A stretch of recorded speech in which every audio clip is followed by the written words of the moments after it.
Hey everybody, Spicci here with another video, and today just sharing a podcast I was on recently. We had some guys that have a pretty successful podcast, and it reaches the whole nation. That's called Pack to the Future, PACK, and it's I believe it's 3 guys, and they do a really good job. It's a pretty fun podcast to listen to.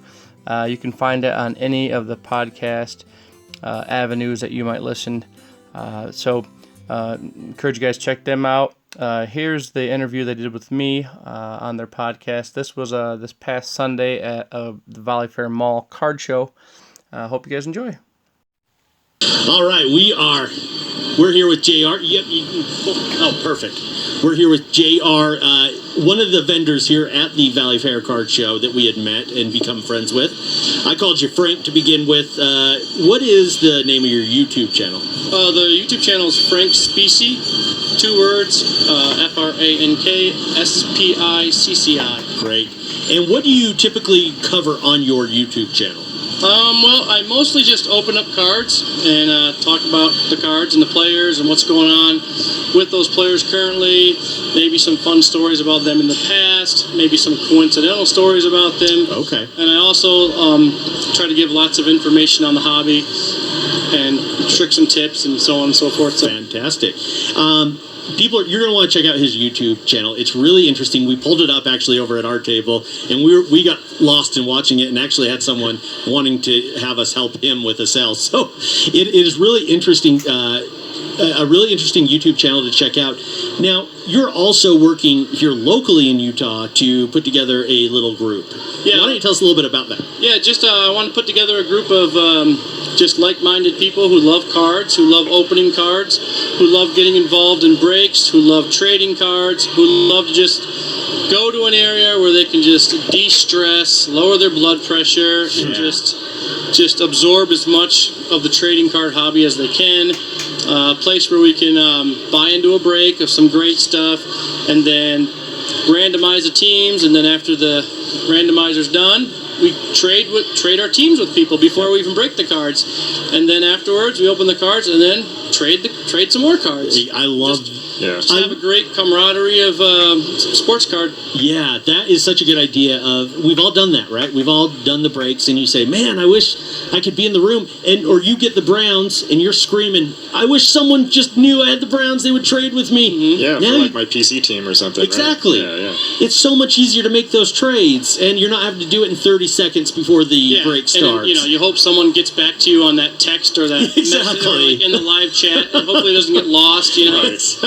So, and then nobody likes. I mean, watching breaks is fun, but there's nothing more fun than being there live, watching it opened, taking your cards home that night, hanging with like-minded friends, not paying shipping. I mean, the whole 9 yards. So, and then just meeting new people and building connections and making relationships, and then we all help each other, and before you know it, the hobby's easier for all of us. It's more fun because it's a good community of people who want to help each other and want to share the love. And what's the best way for people that might be interested in joining one of these groups to get in touch with you? They can just shoot me a text and say, "Hey, can you put me on your local break list?" Do you want us to put your phone number on the air? I don't care. Okay, what is it? It's a 518-844-7200. Okay. Just shoot me a text and say, "Hey, can you add me to your local break list?"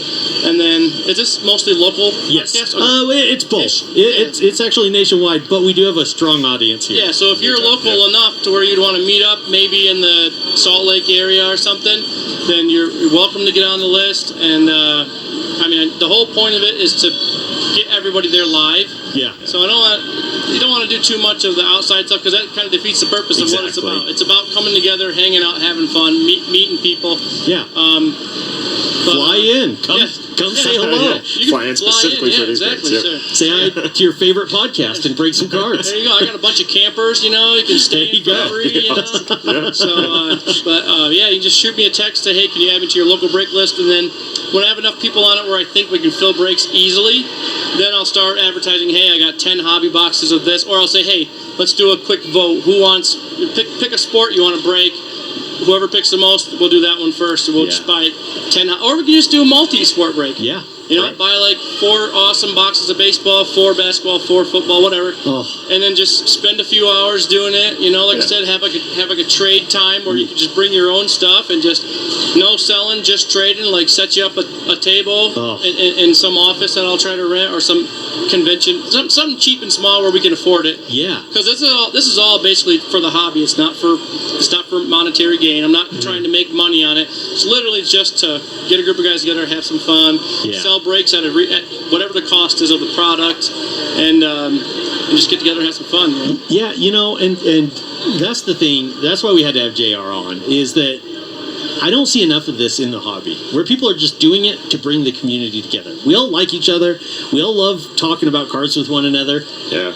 But you don't see enough of this where they're just saying, "Hey, I'm just going to put in the sweat effort because I love this thing." Yeah, it's all for the love of the hobby. Yeah. And the community too, right? Yeah, it's just to try to keep it going and let people know that there's good guys out there that aren't trying to flip cards for secondary market value, and there's people who do this just for the love of the hobby and not for monetary gain. Like, I've been collecting since I was 9 years old. I'm 42 now, even though I look like I'm 24.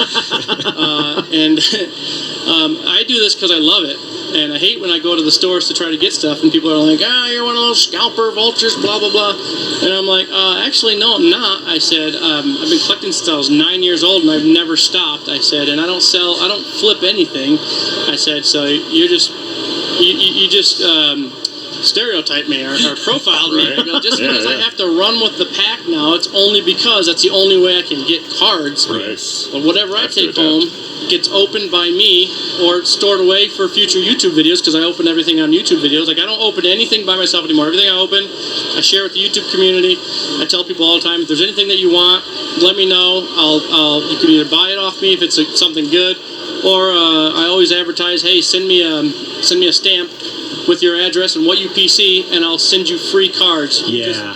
I say pay for the stamp because you get 1,000 requests. It kind of adds up at 55 cents a stamp. 100%. Yeah. No, and you were saying that you have been doing that for a bit. You've had people write in, send you the stamp, and you'll send them a few cards for their PC. Again, I think that's so cool. That's so in tune with what we like to do with our listeners. Reach out to them, get them a few cards here or there, just a little, to keep them excited about the hobby. Get them something new, something to open. Yeah. Who doesn't love mail, right? Oh, yeah. No, it's fantastic. So that has been fantastic. What is the name of your YouTube channel again, if they want to search for it? Yeah, it's Frank Spicci, FrankSpicci.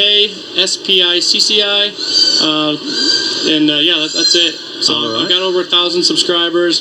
We're always trying to add more, just so that way, the more I get, the more my videos might show up in your what you might like feed. And absolutely. I'm just trying to get a good following there, not for the monetization, because I haven't even activated any of that, even though I'm technically into monetization now. Because again, even with YouTube, I'm not in there. I mean, I'm not going to make any money on it anyways, but I'm not in there for the money either. I just do it because I like sharing my knowledge, because I've been dealing for 25 years. I've been collecting forever, and I like to just share the knowledge with people and open cards, and it's all about the hobby. Just for hobby love only. So JR, you gotta go and subscribe, guys. You gotta go and subscribe to this guy's YouTube channel. It is fantastic. We're gonna start growing this thing. We're gonna maybe do some collaborations down the line. Sure. We will. It's been an absolute pleasure chatting with you, and we'd love to have you on again. Of course, guys. It's been another fun show for Chad and Tim. I'm Ricky, the Valley Fair Card Show. Wishing all of you a one of one night.